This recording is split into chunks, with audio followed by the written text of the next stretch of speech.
Welcome, viewers. Today we're starting the behavior series, and I would like you all to think about what behavior is. Now, from what I've studied, from what I've learned, behavior is something that is observable and measurable, and behavior usually has some cause. So today we'll be talking about behavior management, and for that we have Miss Supriya here. She is an expert in behavior management and has trained thousands of teachers on behavior management. So we'll be having a conversation today, and welcome to the episode, Miss Thank you, Supriya. Spoorthy. Thank you for having me here.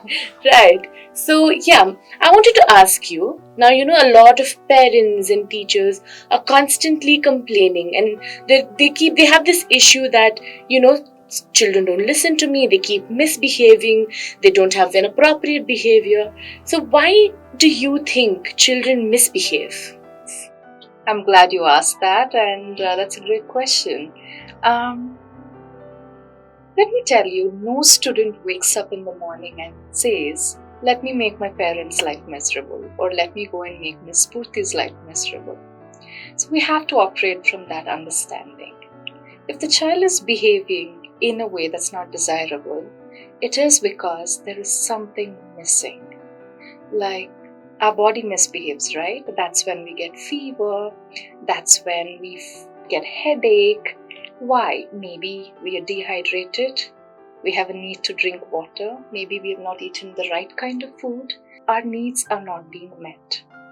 So interestingly, just like we have basic needs like food, clothing and shelter, we do have psychological needs.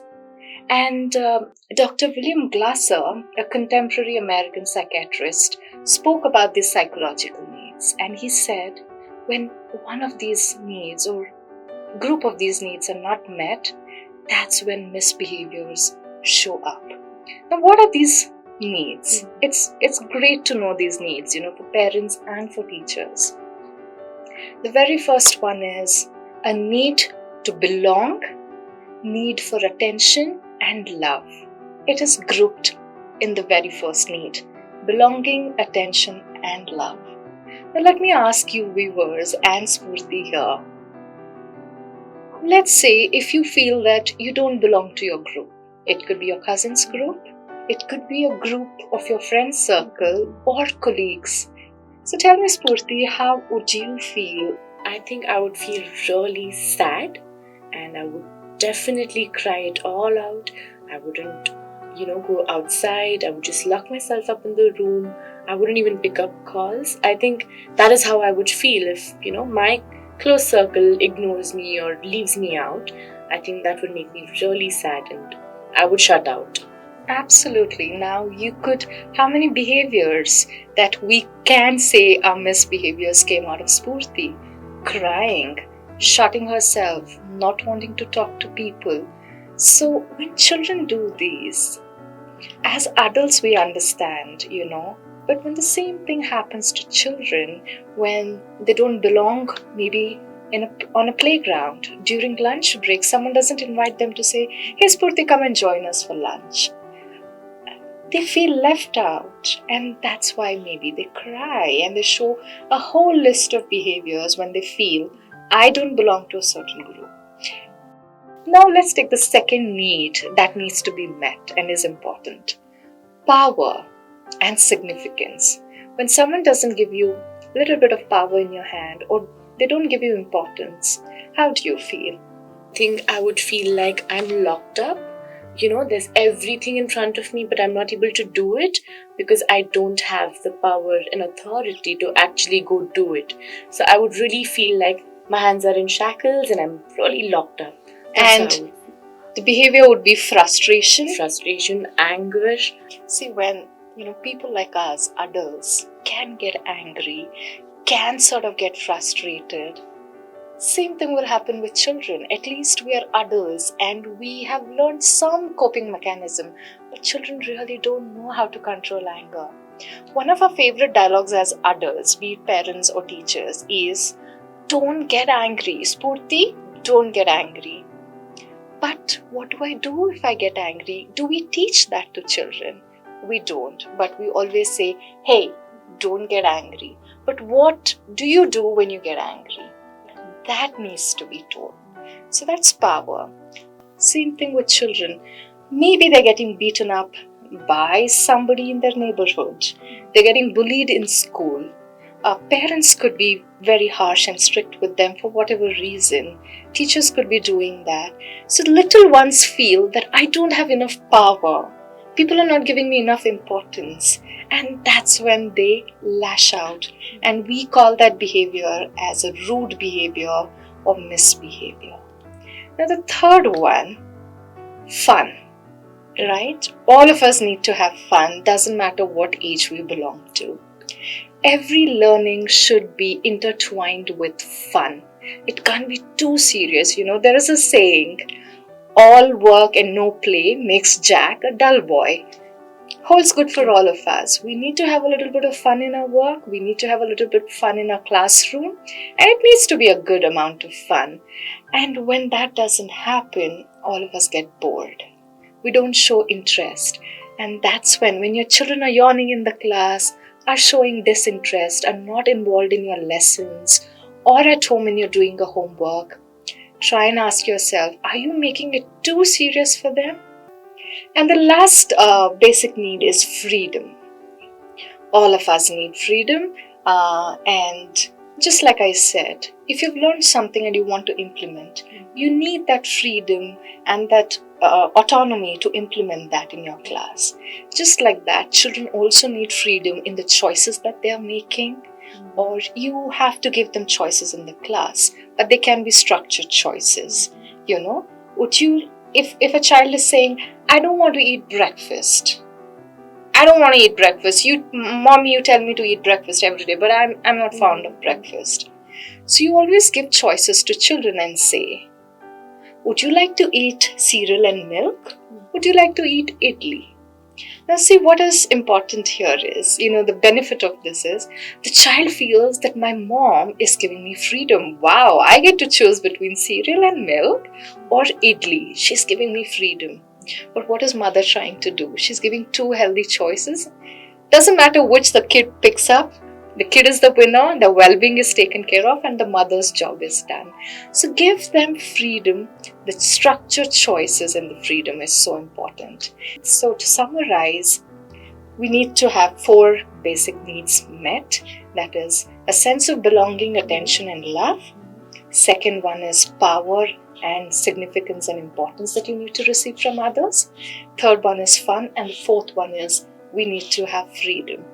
And when one or most of these are not being met, that's when children misbehave. But please don't call it misbehavior.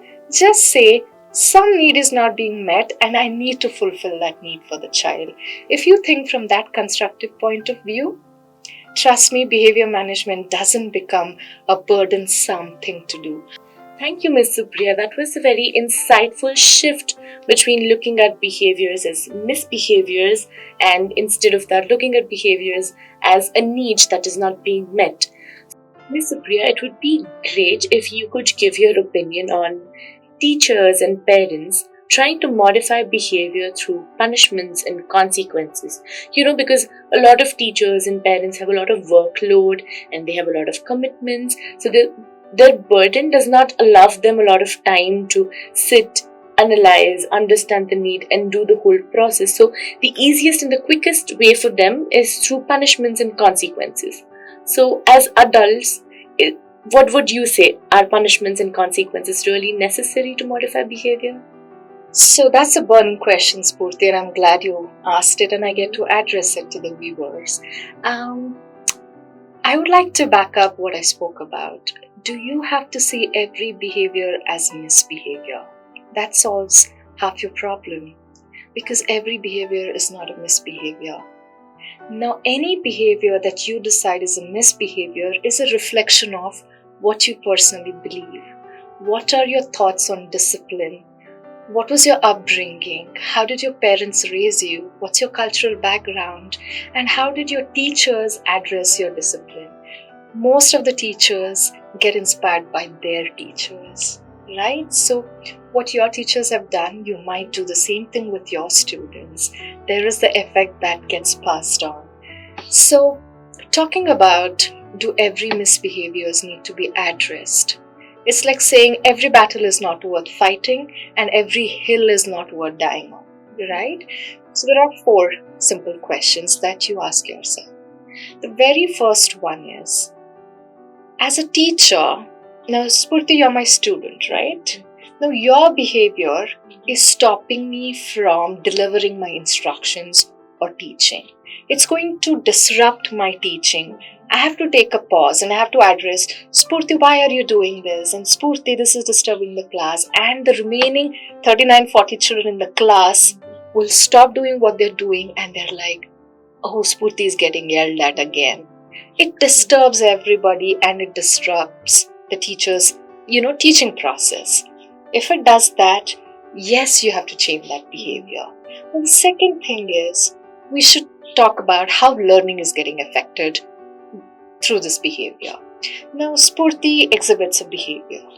For example, let's say being hyperactive, which a lot of teachers talk about, The children are not sitting in the seat, they're fidgeting, they're running around, they're interrupting, saying, Miss, Miss, Sir, Sir, Sir. They're not allowing others to speak. So let's address that. Is it interrupting teachers' instructional time? Of course, yes. The teacher has to stop and say, Spoorthy, please can you sit in your place? Spoorthy, can you not run around? Spoorthy, can you not fidget? It is disturbing my time and it's disturbing the learners. The second question is, when Spoorthy does that, is it affecting the learning of self? Spoorthy. Maybe not, because that's how Spoorthy learns. Spoorthy learns by moving around, by giving out a lot of excess energy that's, is in her. And she does all of that so that she learns. That's her way of learning, and we have to understand.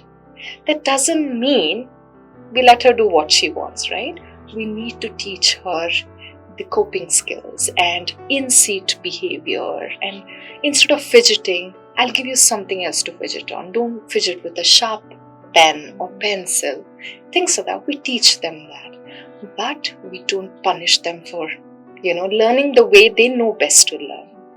Now let's see the third one. Does it affect the learning of others around Spoorthy?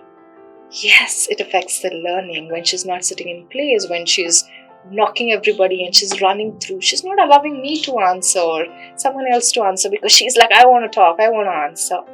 Yes, we need to change that behavior. There are 2 S so far and 1 no.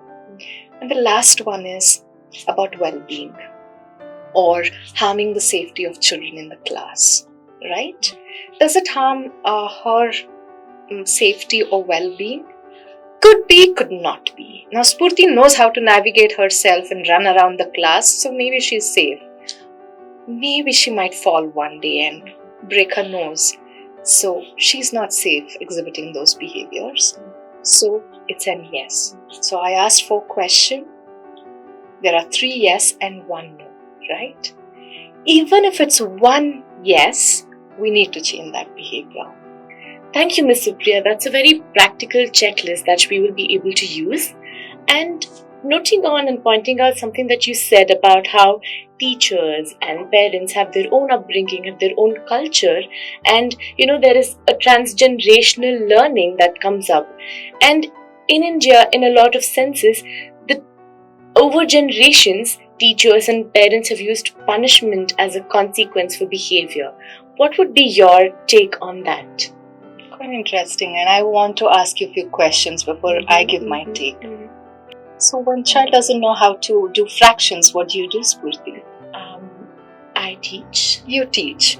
When the child doesn't know how to construct sentences, what do you do? Break it down and show the writing again. Teach. We teach. When the child doesn't know how to swim or bicycle, what do we do? Show them, cycle, let them try, and be there while they learn. So we teach again. Yeah. So when we take so much of time to patiently teach, show, demo it to children so that they learn academic skills. But when we misbehave, do we teach or do we punish? Oh, Now, that's a question that we really need to ponder and reflect on. So, viewers, I would request you all to hold on to that question and reflect and think about it. And we will meet you again in our second episode. Thank you. Thank you.